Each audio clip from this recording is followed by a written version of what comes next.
Right, we're back down with Grace. It is presently 11:30. At 8:30 this happened. We've had another brick not gone onto the windscreen. It hasn't gone through yet. One brick there. Windscreen damage.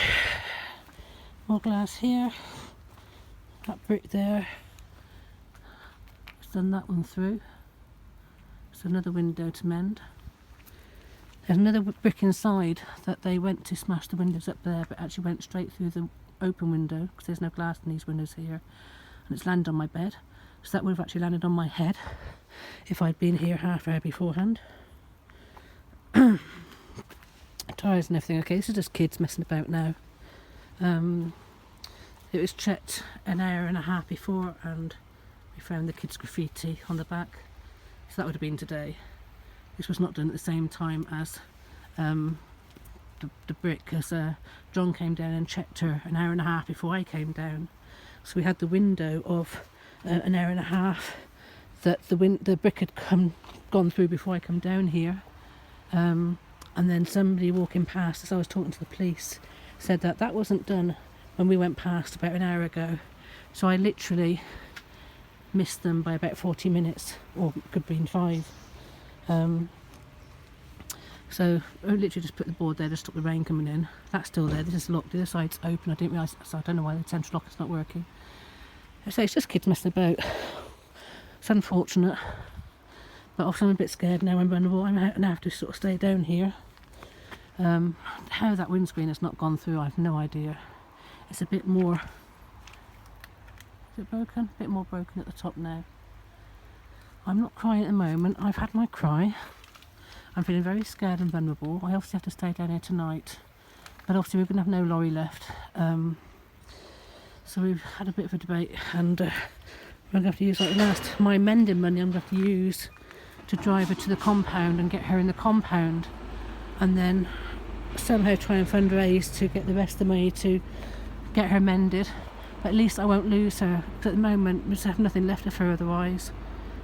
Fortunately, nobody's managed to get into the locks, so the locks have worked lovely. That's locked and they're locked on the back, and because the walk-through is so narrow, nobody's crawled through that. And there's been no theft. All the stuff's in the back. I've got food in the back. I've got all sorts of stuff in the back. So yeah, it's busy here still. I've got lorries going up and down. I'm going to sleep in Destiny again tonight. Feed my cats and then be back down here during the time the kids are all going past. All the school kids are going to be going past, so I intend to be here when all the school kids are going past, because I'm obviously starting to play with her now and mess about with her. So I'm going to have to stay down here until we move her. But I obviously can't be inside her because those bricks were going in regardless of whether I was in there or not. They had no idea that I was not in there or I was in there. And that's the scary thing at the moment, because they're now throwing things at her and not knowing who's inside. Yeah, hang on a minute. Right, so the guy from in there just come out and asked if I was okay, and noticed the lorry. And I just asked him if they've got any cameras, and they do. They have got a camera. Right, that yellow thing, that there is a camera. So I can now let the police know there's actually a camera watching out here, but they don't know where it's facing. So I just told him, can you sort of find out? But obviously he's not going to do it for me, is he? But I now know there's actually a camera, 360-degree camera, that might be seeing out here, which may actually be able to know if any vans came down on that Thursday night when they come to steal her. So at least we have that news, which is a bit of news. I just said to him, yeah, I'm in the van tonight sleeping to watch over her, in case they wonder what's going on. Just wonder what this is up here. You know, it's just cold. The condensation's freezing on Destiny. I'm really scared, you know, to actually be down here, and because Destiny is vulnerable while I'm down here. So like I said, I've got to clean all this up tomorrow now.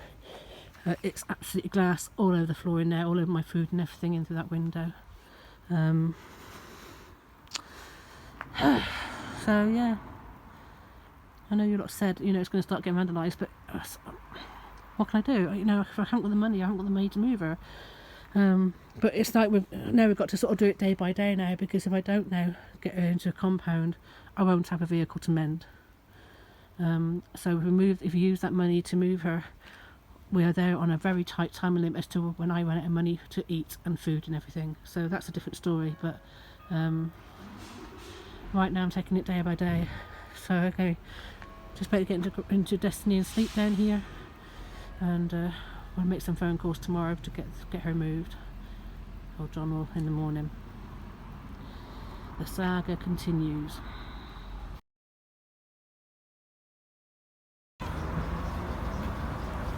Right, we're back at the vet's.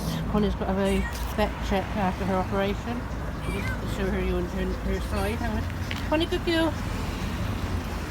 She was been for walks for ages, so she's actually a bit nervous and wanted to go back in the bed. You can see her side where the operation's being had. Yes, I know. You're going. Good girl. Come here.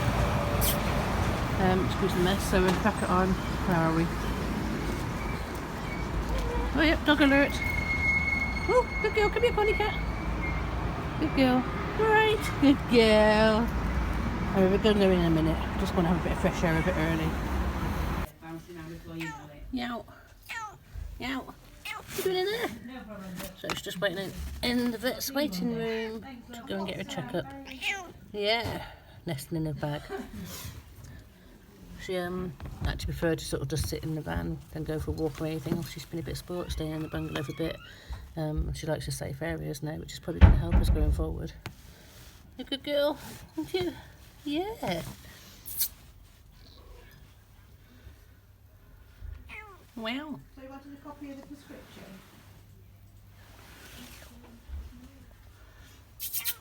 Good girl. You stayed in there? Meow. Meow. You're a good girl, aren't you? You're a good girl, you're purring.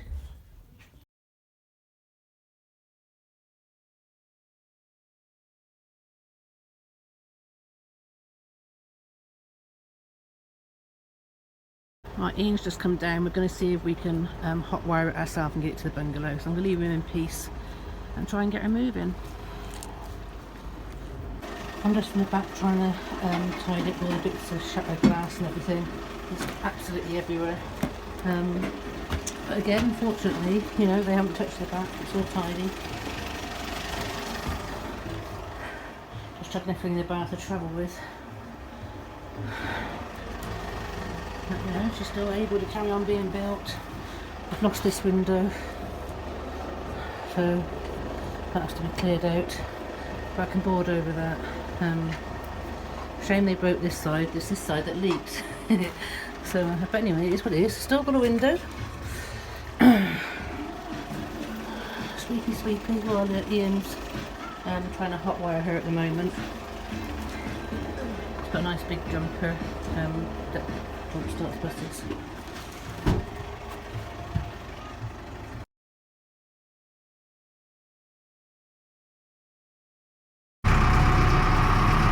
We have an engine going. Well done, Ian.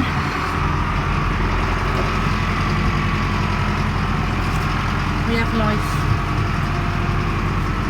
Ugh.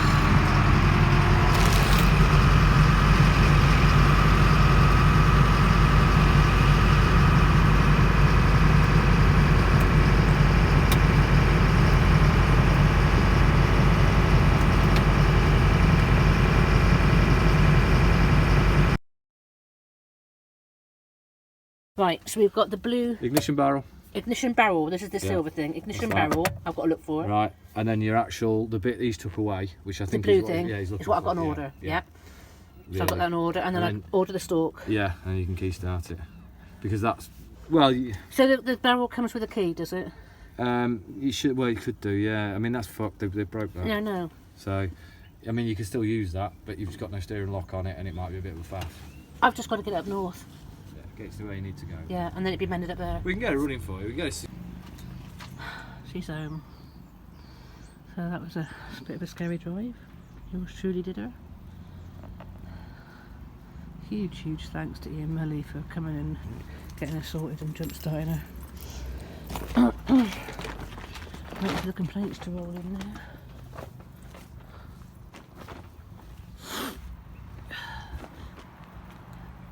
Lots of open windows and holes.